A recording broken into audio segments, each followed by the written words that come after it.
విశాలమందు ఆకాశ విశాలమందు ఎల్లప్పుడు దేవుని స్తుతించుడి,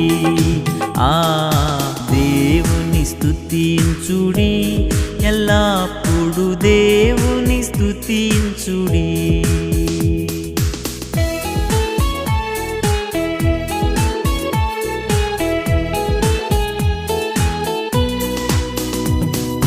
ఆయన పరక్రమ కార్యములు బట్టి ఆయన ప్రభావమును